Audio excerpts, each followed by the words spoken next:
बिस्मिल्लाहिर्रहमानिर्रहीम अस्सलाम वालेकुम रहमतुल्लाहि वबरकातुहू। कैसे डियर स्टूडेंट्स, उम्मीद करता हूँ सब लोग ठीक ठाक होंगे।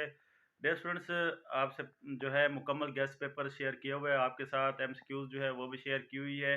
तो इसके अलावा हर क्वेश्चन का अलग जो है गेस्ट पेपर वो इसलिए शेयर कर रहा हूँ ताकि जिन स्टूडेंट्स की तैयारी बिल्कुल भी नहीं है वो अच्छे से जो है वो तैयारी कर सके, और जो है कम से कम जो है वो चंद दिनों में या कुछ टाइम में जो है वो अपना पेपर जो है वो आराम से जो है वो तैयार कर लें। तो आज उसी सिलसिले में आप लोगों के साथ समरी जो है उसका गेस्ट पेपर जो है वो शेयर करने जा रहा हूँ। आप लोगों को पता है 3 समरियाँ जो हैं आप लोगों के सिलेबस में शामिल हैं, जिसमें आप लोगों की जो है वो टेरिटरी अगेन है, पीस है और द रेन है।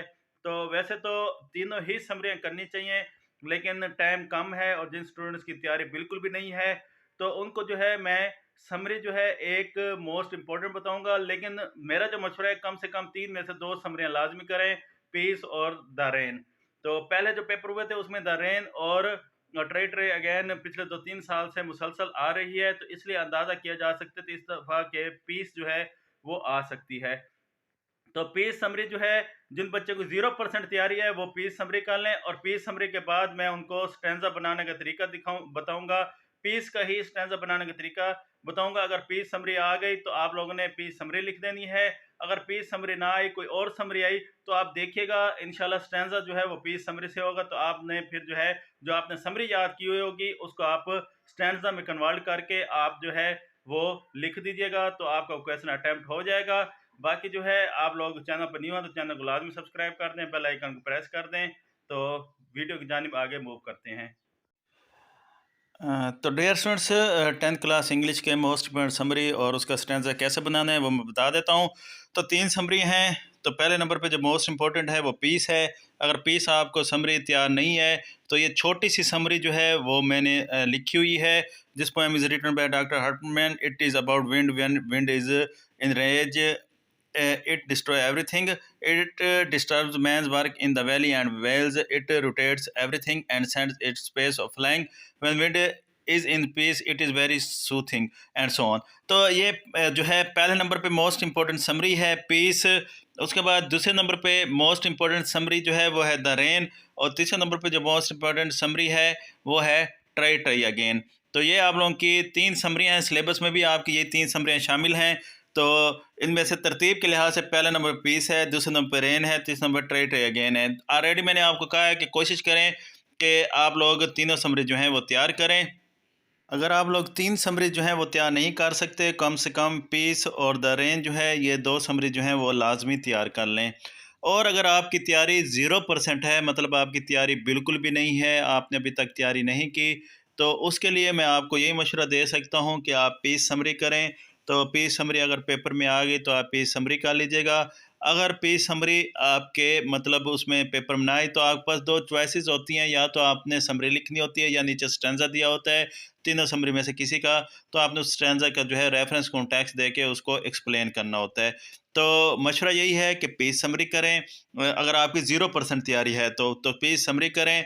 पेपर में पेज समरी नहीं आती तो उसका स्टैंजा जो है पेपर में आ सकता है। तो स्टैंजा जो है आपने कुछ इस तरह से करना है, आपने रेफरेंस लिखना है। फॉर एग्जांपल आपने द रेन समरी तैयार की हो, उसको भी आप इसी तरह करेंगे।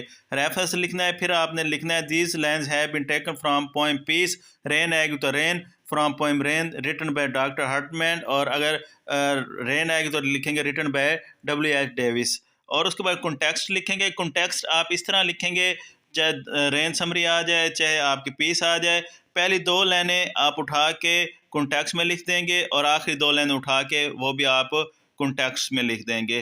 तो ये मैंने अंडरलाइन की हुई हैं लाइनें, तो ये लाइनें उठा के आपने कॉन्टेक्स्ट में लिख देनी है। तो ये आपने उठा के कॉन्टेक्स्ट में लिख देनी है।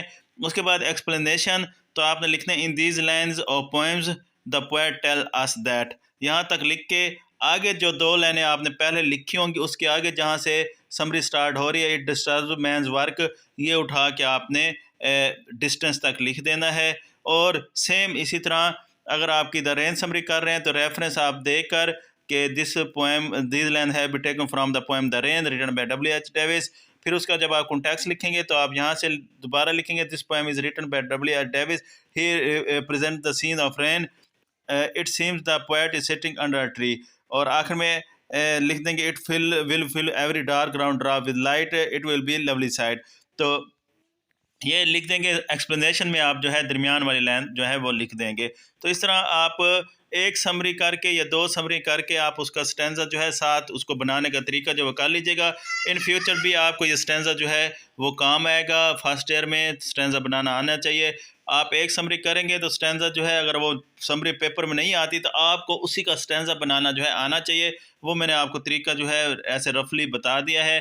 तो आप कोशिश करें पीस समरी अच्छी तरह करें, और मेरा तो मशवरा यही है कि पीस के साथ दारेन भी कर लें, और अगर आप पढ़ने वाले स्टूडेंट हैं तो आप तीनों समरी तैयार करके जाएं तो वो ज़्यादा बेस्ट रहेगा। बाकी मैंने मुकम्मल गेस्ट पेपर जो है वो शेयर किया हुआ है, वो अगर आप लोगों को अभी तक नज़र नहीं आया तो वो जो है आप लोग टैब जो है आप लोगों को नज़र आ रहा होगा, यहाँ से देख सकते हैं।